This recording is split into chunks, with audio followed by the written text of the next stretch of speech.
Hi, this is Gary Dranow from Park City, Utah, and the Gary Dranow Show, proudly broadcasting to you from Radio Evolve Rocks in Santa Barbara, California.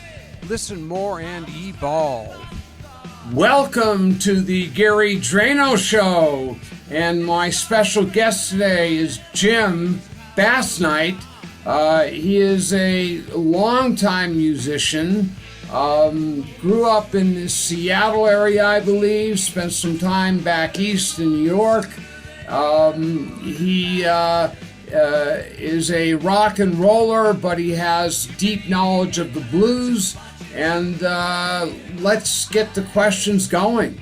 So, Jim, tell me about, you were born in 57?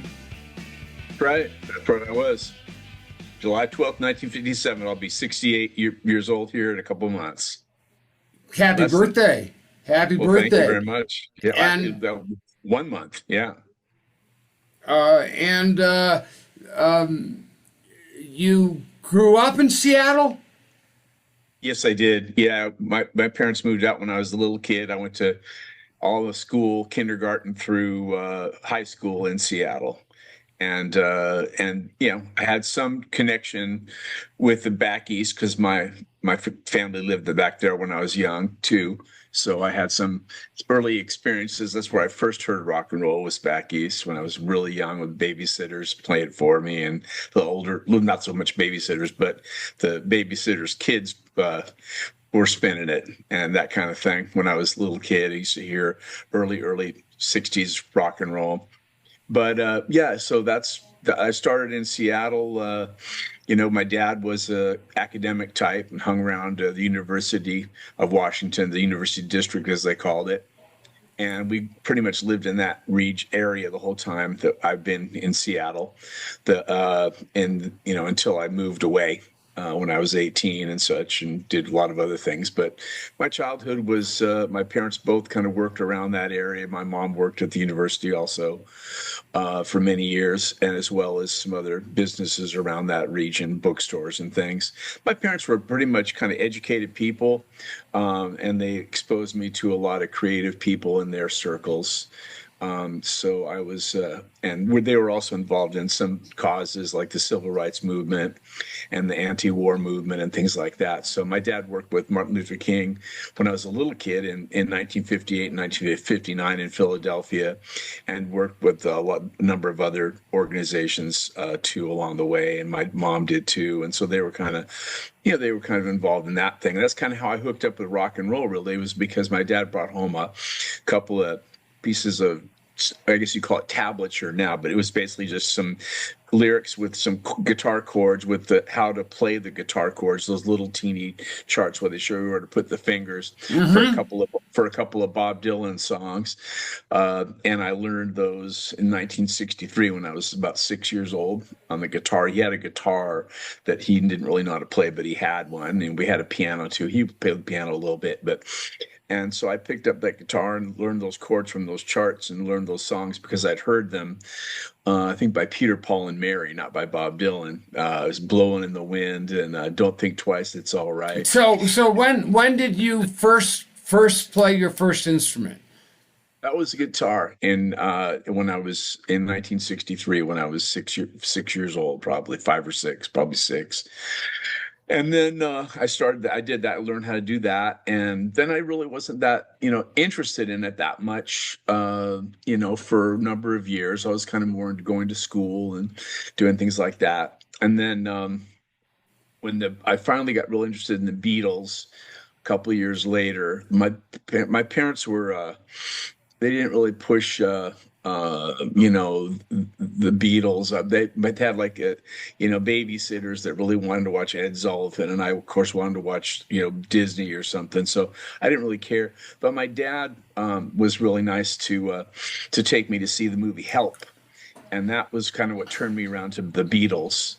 And I really just started realizing how cool they were. And shortly after that, I was 8 years old, I believe. So shortly after that, 7 or 8, and I got a transistor radio, and that was when things really turned around. That was in 65, right? Late 65, yeah. Got a transistor radio, started listening to the radio quite a bit. and then became very enamored with rock and started buying singles with my money I got for allowance or mowing the lawn or whatever like that and things like that. And then it just kind of snowballed after that, I guess. So, Well, I got a burning question. Since you Sure. grew up in Seattle, when did you first discover Jimi Hendrix? Well, that's a really important question because he was a really big influence on me, and still is today.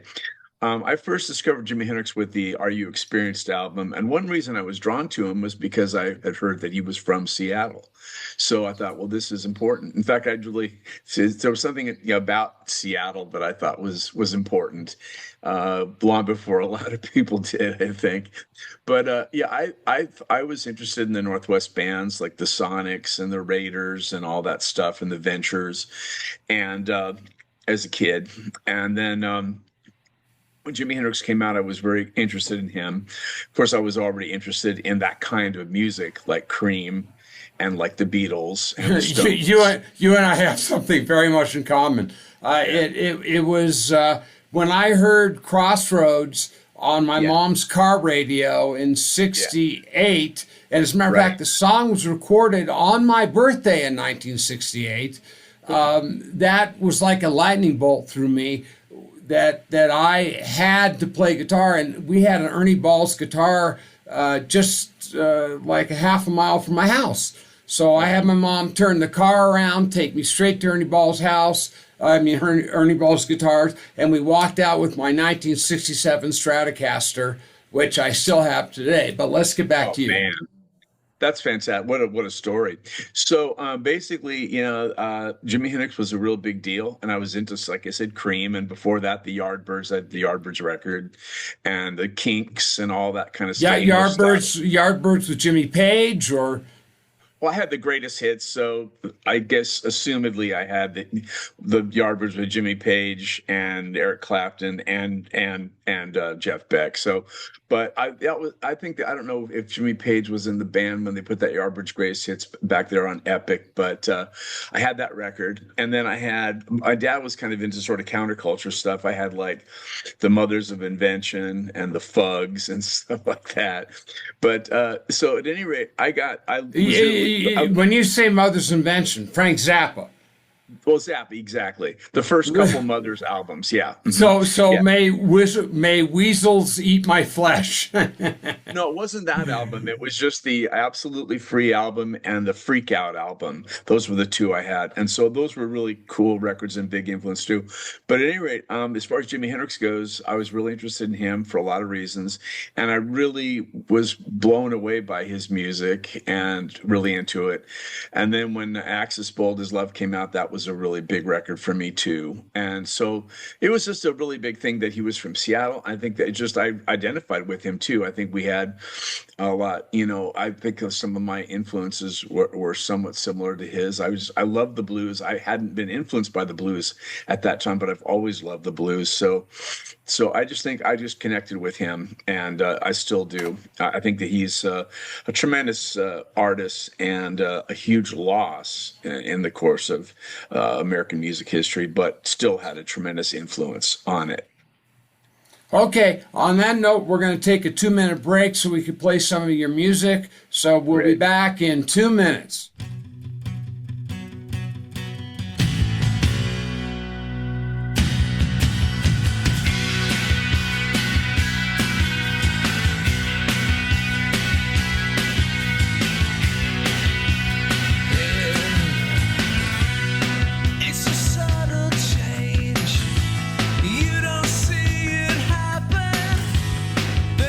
Crazy day you wake to find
Okay, we're back with Jim Basnight, and we're going to jump back into his history when he left Seattle for New York, and what was the impetus for him moving to New York? Well, I don't know if okay. Basically, I had a band called the Mice, and we did an original thing. It was after I was in the Lover Boys, which was a kind of an all cover kind of glam type of proto punk kind of a cover band. And the Mice was pretty successful. We played a couple of really important shows in Seattle music history, as it were. And the first one was the TMT show, where it's with the Tupperwares and the Telepaths, and that was I guess some people make the case that it was the first DIY punk show on the West Coast. And then it was also, I guess, by a week, the first DIY punk show, even before the first one in London. Of course, New York was involved with punk rock, as well as, of course, Detroit and a number of other places had kind of Boston had kind of stuff that was kind of like that maybe before either of those places. But it was really early on in what's going on around here. And we kind of kept going and playing until a year later, March 6th, we opened for the Ramones, the first time they played in Seattle, which was kind of a big deal historically, too. It was the first time that a punk band, like a national reputation, played in Seattle. And what year was this? That was in 1977. So May 1st, 1976 was the TMT show, and March 6th, 1977 was the opening for the Ramones. And we did a bunch of shows in the interim and got some good press and did some good things, and just doing our own, promoting our own shows, not playing clubs, not playing covers, anything like that, and not playing high schools or anything like that, just playing our own music. And then I went to New York City after the Ramones show because the band, I guess basically long and short of it, the Ramones told me that we would do really well in New York. And and the one guy said we were the best band they played with on the whole tour. And I was pretty psyched about that idea. And so I went out to New York City, and which I had been to before when I was a kid. And so I had some connection to the place. But I basically lived there for a number of months and did an awful lot of stuff. Saw a lot of bands, just kind of checked out the whole. It was a pretty big life lesson, very different than Seattle at that time. And then after that, I kind of ran out of money and luck, as they say, and I went back to Seattle and put out a single, which I thought was forward leaning, and that was like, I guess, and that was under the Safety First record label. No, that was on my own. No, that was before the Safety First. The Safety First. It was a single. It was on the Precedent label, which I still have today. And basically, it was like a nice little local buzz. It sold in record stores and got a couple of good reviews in a couple of national kind of underground mags like Trouser Press and New York Rocker and a couple other little things in LA and stuff. Rolling Stone Record Guide. Oh, that was later. That was later. And so what happened was that single came out, and so I put a band together after the single, on the heels of that single, and that band was the Moberlys, and that band was together from middle of '78 until like the beginning of, well, the end of '79. And we did like a bunch of, our first actual live gig was opening for Greg Kinn at the Paramount the first time, which is the Paramount, it's the big theater.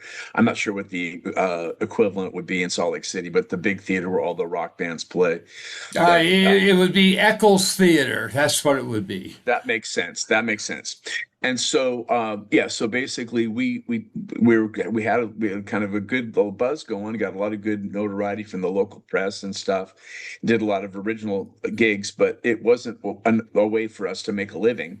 And so a number of our friends, in fact, a couple of people we played with and stuff, started bands that would do like about half covers and half originals of their own originals, kind of similar in style to the style that we did, which was, poppy, kind of punky kind of originals.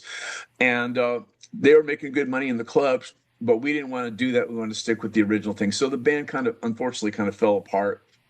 And so I joined a band that was, but then we put out an album on Safety First, the Mobley's album, with a guy who was a friend of ours and supporter of ours, Brian Fox, his label, Safety First Records. We put out an album, and that got a lot of good buzz going too, especially locally, and then of course nationally when Trouser Press picked it the #3 underground record of the year, and got some other good reviews in places. So that went really well, and but in the course of all that, I joined a band that was good in the studio. Actually, 3 guys who had played with back in Doug Kershaw, and they'd opened for the Rolling Stones and stuff, and they were from the neighborhood. And I got together a band with them. We did sort of a similar kind of band to the bands that were doing well with doing half covers and half originals. The band that was really doing really well at that time was in Seattle was the Heats, who are a really good band, and the Cowboys, another really good band, friends of mine, and the Allies too. Later on, it came along and started doing really well. But anyway, that kind of stuff, and we did that for about 6 months, and I saved about $5,000, and then I decided I really didn't want to do any covers. I really didn't want to hang out. I want to get back to New York City, and with my album being what it is, and my song book being what it was, just carry on in New York City. And so that's what I did. And so you returned to New York City when? Yeah. 80? Yeah, October of 1980. Yeah. Mm-hmm. Yeah. Okay. And you stayed there until you moved back to Seattle in 84. And why did you leave New York for Seattle in 84? Tell you what, I went to New York and, got involved with a bunch of different people. And it's a long story. Some of them are well known, and some of them are not. But people in the business, other artists, did a lot of different things. Played with a lot of very cool people, and saw a lot of great stuff. I did a bunch of recording there, a little bit of recording, less recording than I did other places, but some good recording. Had made some good friends that were in the studio business too,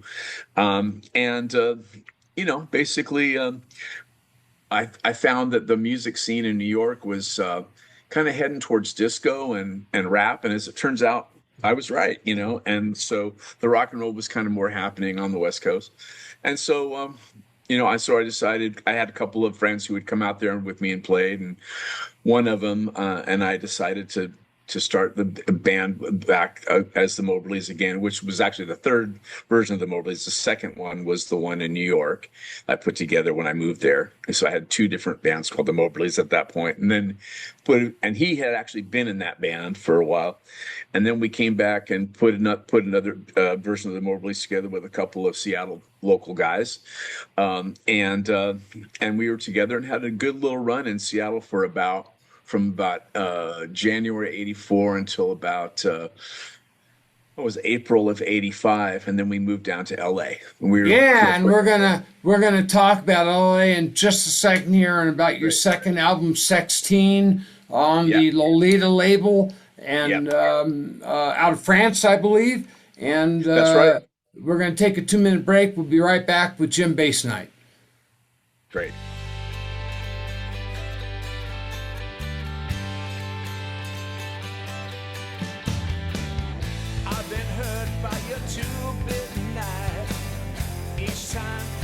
Come up in my mind, it hurts.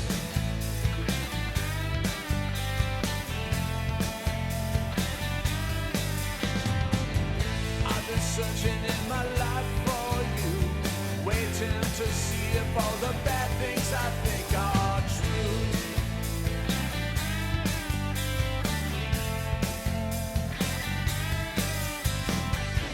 I've been waiting for you and me.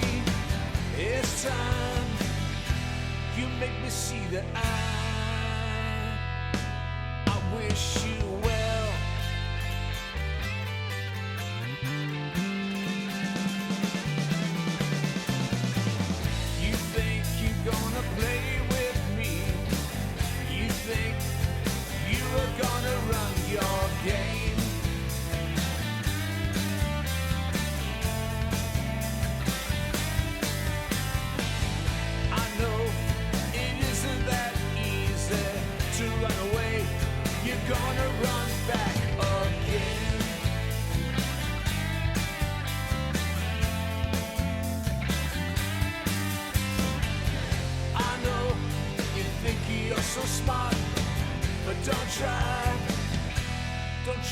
fool me.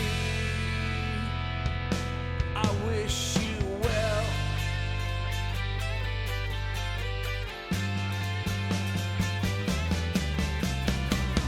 You can go away crying.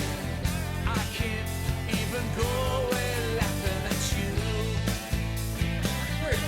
you. And we're back with Jim Basnight. Yes. And we're moving into his move to LA and his release of his second album, Sexteen. So tell me what pulled you down to LA, Jim?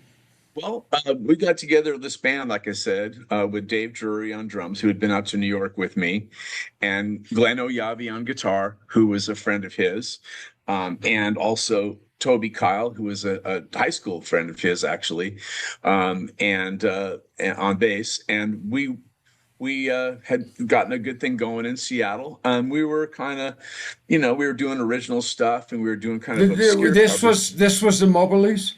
Moberly's. Yeah, we're doing mostly obscure covers, not so much, real recognizable covers. And we decided that, that we wanted to move to LA because the scene there with the Heats and the Cowboys and those bands was kind of sort of trickling out. And unfortunately, they were trying to get in on the whole new wave thing with the keyboards and all this other junk. And I don't mean to criticize them because the Heats never really did that, but a lot of bands were. And so it just wasn't our thing. We were kind of more of a garage kind of a style band. And so we just figured that LA was where it was at. And Dave really loved LA. He'd spent time down there.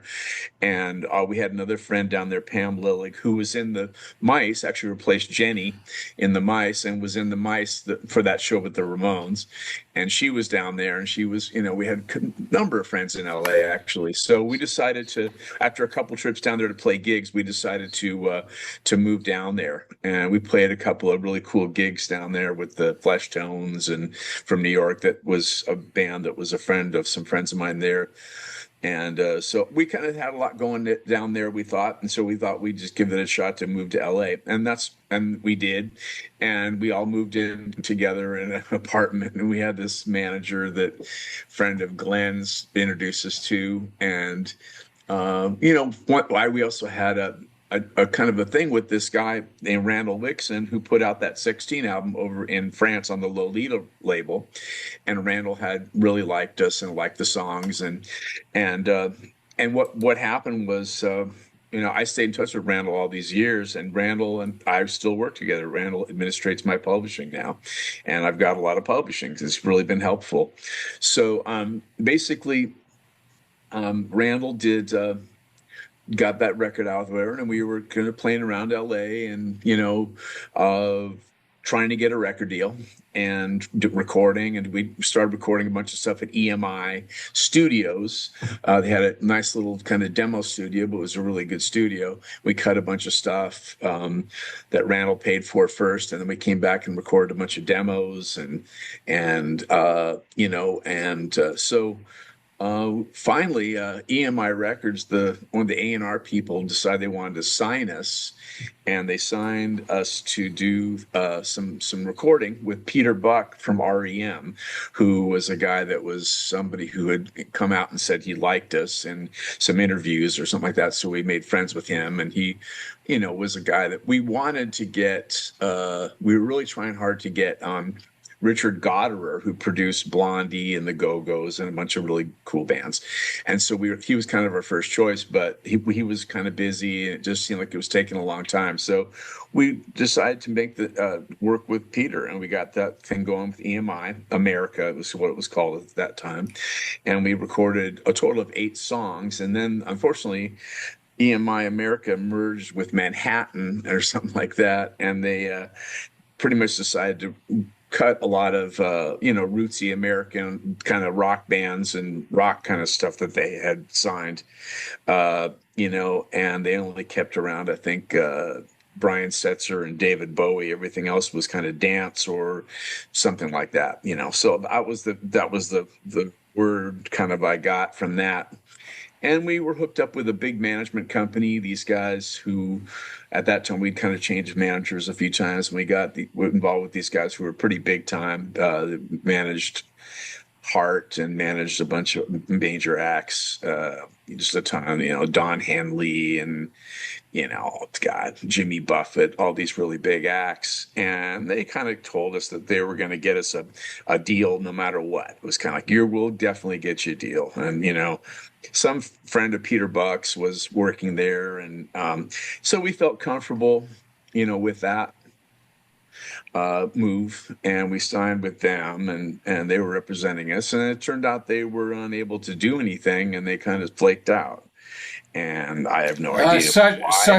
Such were the times and the days, weren't they? Yeah, I have no idea why. They kind of gave us a bunch of verbal assurances, and then they didn't really follow up on them, so that really bummed out the band, and the band kind of splintered, and we ended up firing the drummer Dave to get a different drummer, and thought that might pick things up, and unfortunately that didn't last long, and then the band split up. So let me ask you, Little Rock. Tell me about Little Rock.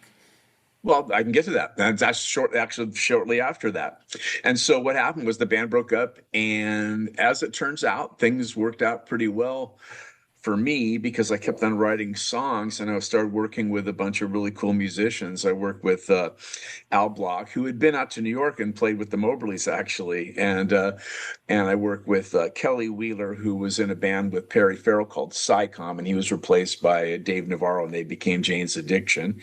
And then the drummer was Mike Checkeye, who was a longtime songwriting partner of mine, and at that time was signed to a band called the Fuzz, a label called Beggar's Banquet, that was a major label, and he was in this band called the Fuzz Tones, and we had a really cool little band going. It did a bunch of great recording, and that was what ended up being my first album.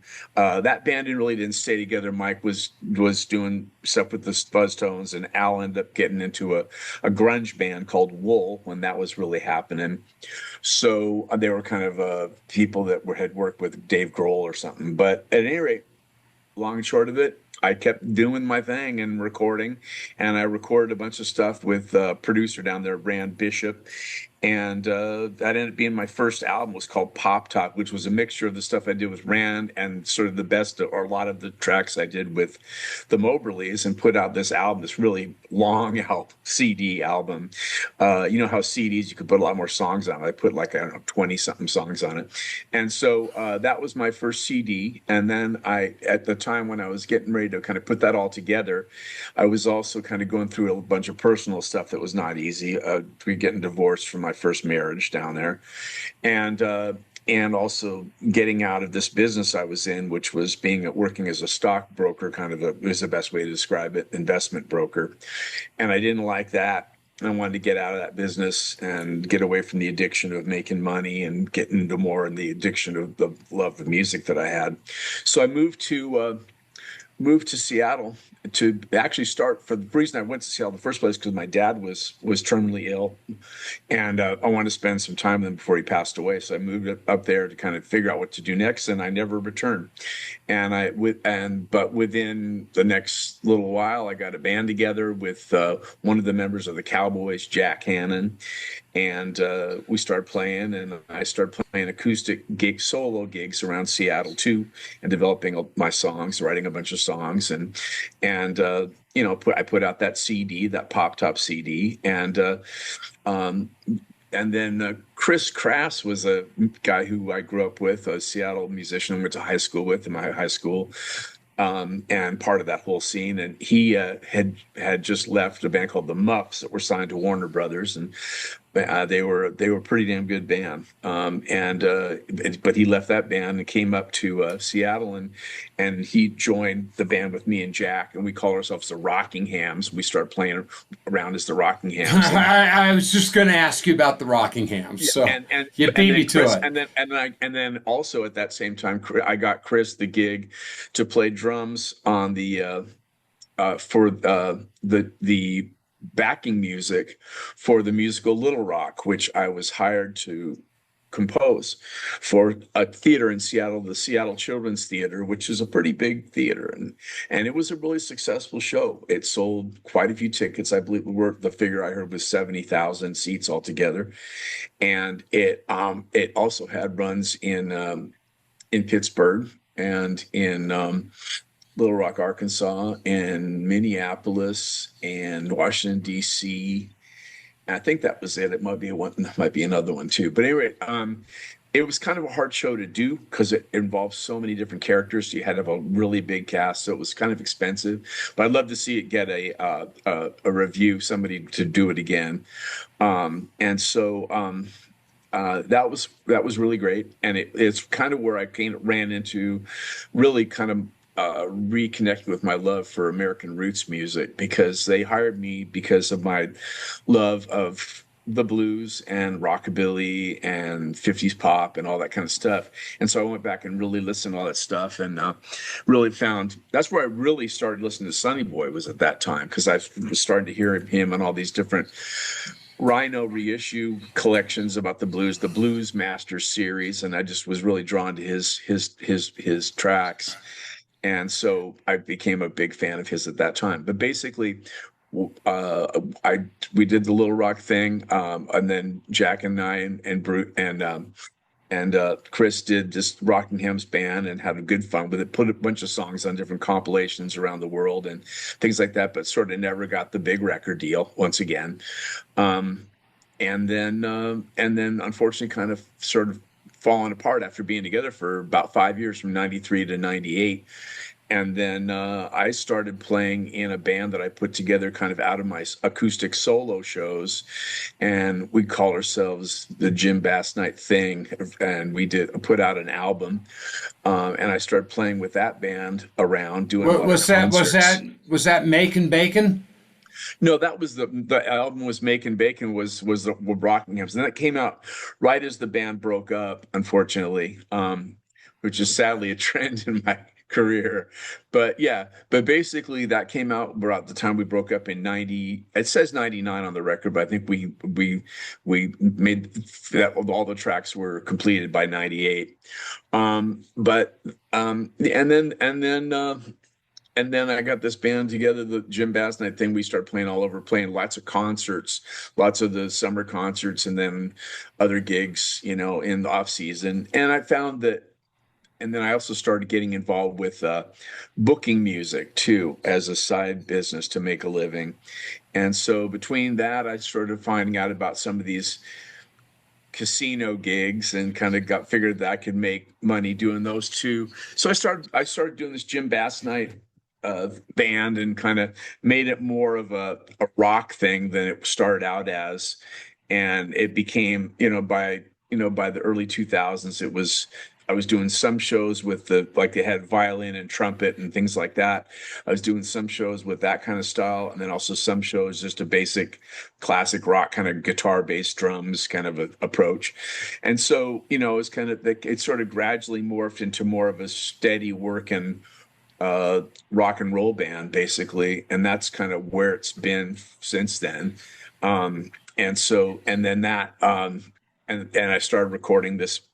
We later put out a couple different things. But, so is it right that as the Jim Basnight Band, you played like 200 dates per year in the Northwest region?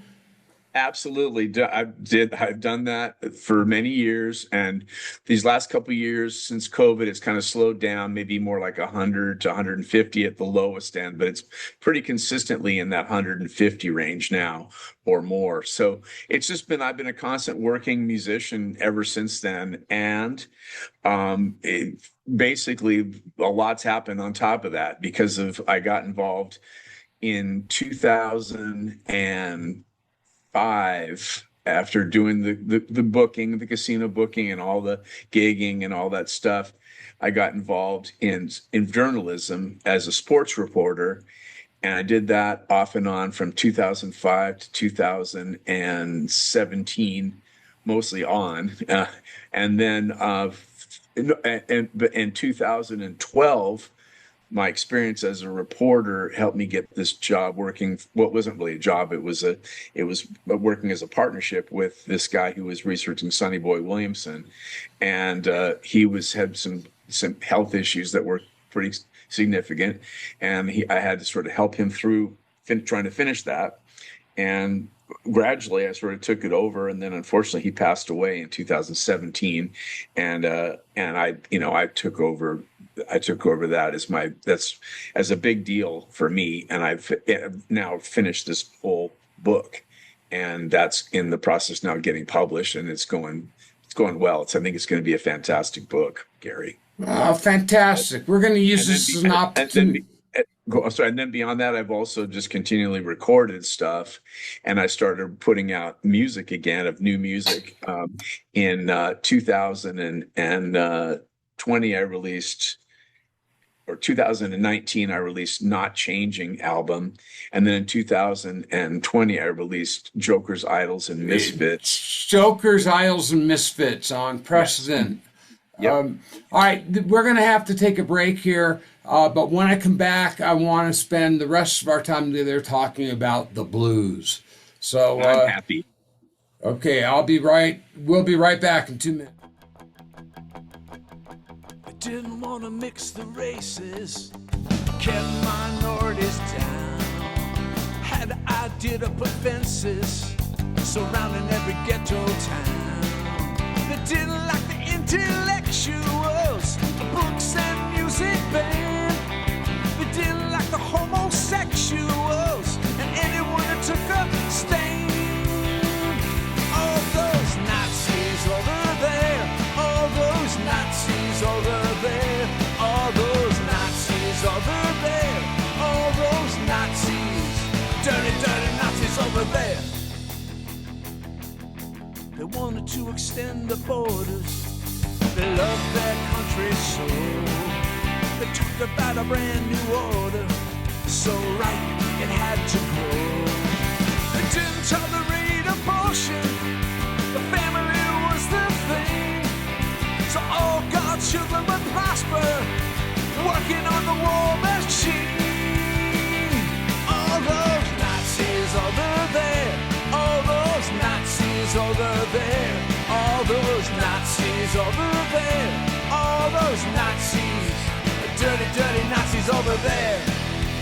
Oh, na na na na na na na. Oh, na na na na na. The money came from rich elitists. The muscle was a riff-raff scum. The liberals were all defeatists. The winners, the ones that won.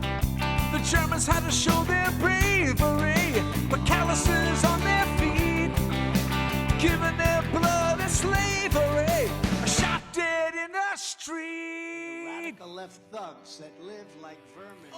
We're back with Jim Basnight, the man of many talents. And we're now going to jump into the blues.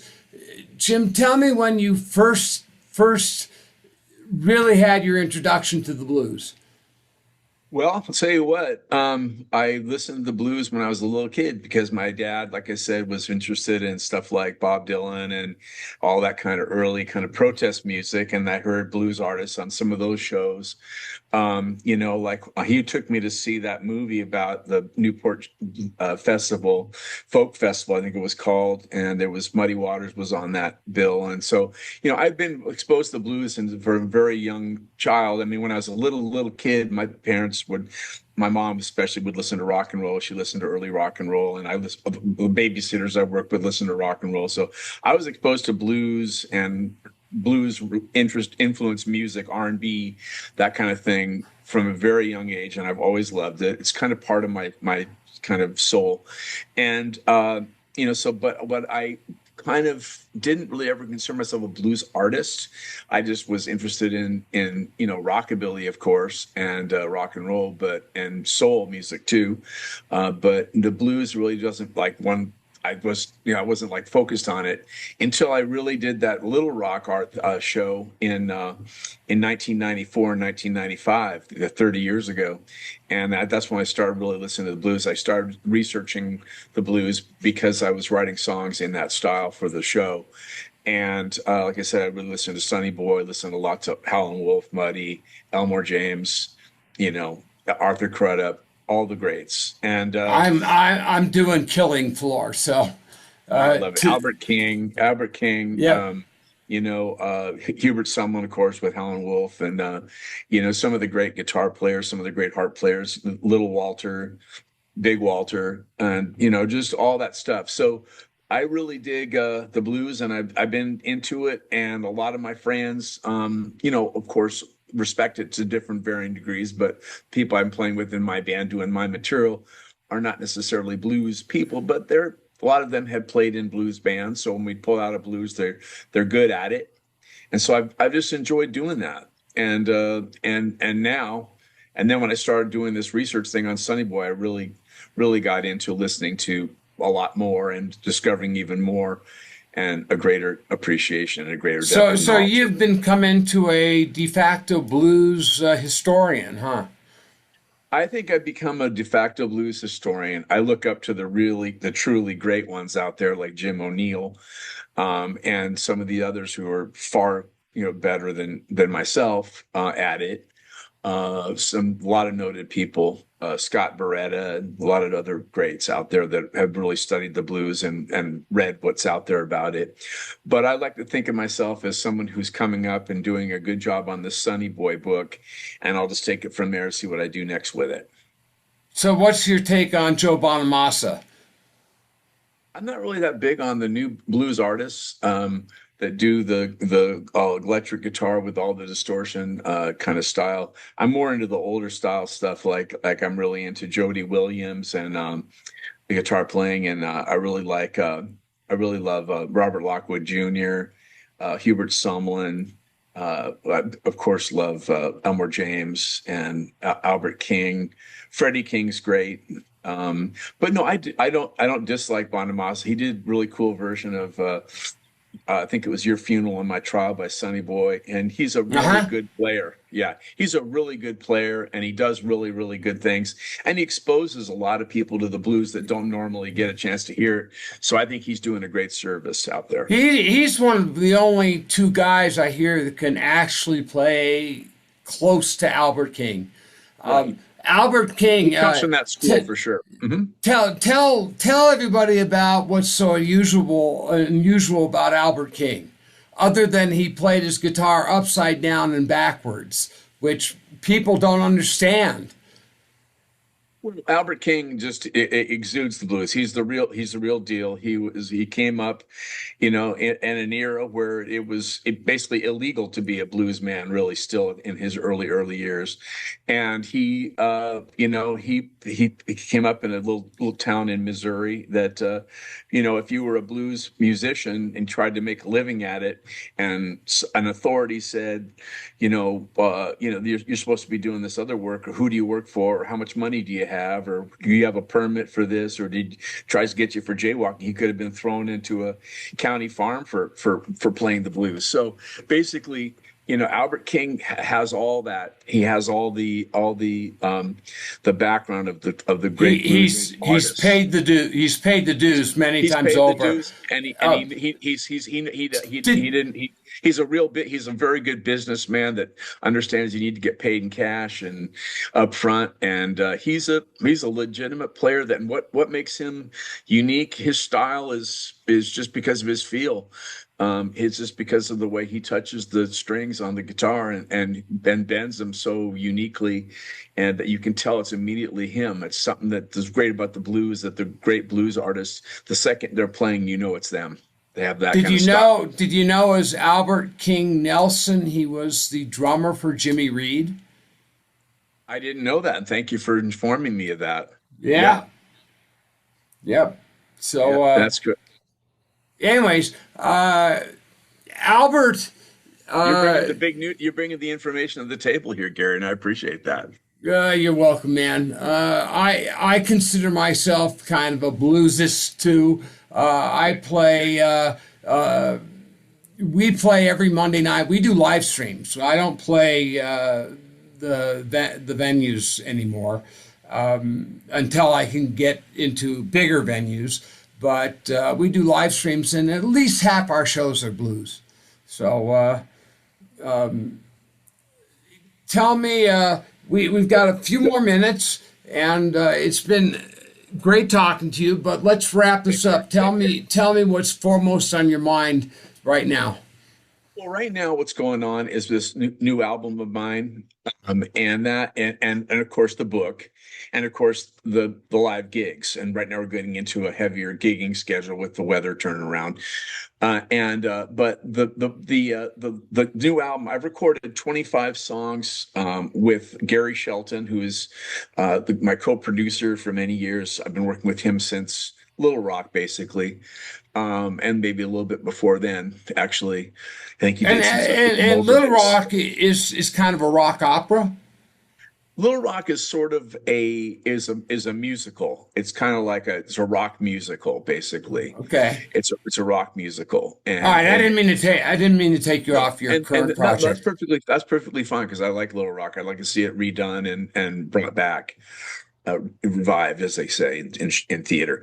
But basically, Gary and I, along with Sean and Beth Peabody and Bruce Hazen and a handful of other very talented people, have been recording new songs of mine for about a year and a half, maybe not quite that, maybe. Oh yeah, almost that much, yeah. I'd started the first 4 songs we did. I actually started out recording those down in Georgia with my friend John Carlucci, who's known as Speedy John on Little Steven's Underground Garage. And I worked with him and the band he helped put together down there. He's a bass player. And then I took those tapes and basically tracks and came with the lead vocals and stuff, and came back and finished them up with the people in my band, Sean and Beth Peabody, and Gary helped it by engineering. And we did, and then also Bruce Hazen played guitar, and then Susan, another person I've worked with, sang on it. It's a singer who I've been working with ever since basically the late '90s. So those were the first 4 songs, and then we recorded another 14 songs, new songs of mine, and then we just now are finishing up 7 more. So that's a total of 25 songs, and from that we're going to pick probably 12, 13 songs and make a vinyl LP. And in the meantime, I've been releasing digital singles. I put out now my 3rd digital single, and that's Other Woman and All Summer Long. That just came out May 17th on all the digital stores, platforms, and that's doing pretty well. And the last single did really well. It's still getting a lot of play, and that was Nazis Over There and So Effed Up, and that has done pretty darn well. And like I said, both of those are still right now. So Effed Up is really high up in the Hugs radio chart. It's in the top 10 now, and the Nazis was in the Radio Indie Alliance chart, which I know you know about, and that was on the chart there for like 11 weeks, which is a lot for an indie single these days, and it went to into the top 5. And so and then the first single was Gotta Get Straight and The Ones That Got Away, and that's a really good single, and I know it's going to be part of the album. Both of those songs are really strong, and we're gonna like I said, we're gonna come out an album here soon, and then to have plenty of songs in reserve to make up a follow-up album. And I'll probably keep recording new songs too, so we'll probably have a bunch of songs. How old do you plan to play, man? How old do I plan to play? Yeah, how old do you plan to be? Buddy Guy, 88 years old. Put it this way, I'll be playing guitar just like I am now, hopefully, this is my hope, on the day that I die. So I won't know how old I'm going to plan to play because I'll be dead. I won't know that I'm not playing the next day because I'll be dead. Yeah, you and I are cut from the same cloth. My mom's 99, by the way. Oh, your mom's 99. That's a good sign. Yeah, and she's cooking. All right, Great, listen, we got to cut it off here. Great. I want to have you back on the show because we have so much to talk about that we didn't get to. You're a blast, man. I appreciate it. I can see why you have so many friends and fans. Well, You're I really appreciate it too. All right, well, thank you so much, and I will shoot you a copy of this as soon as it's in the can. So Sounds great, this Gary. was Jim Basnight, Yes. true rock and roll legend. Okay. Well, I'll take it. I'll take that. All right, bye everybody.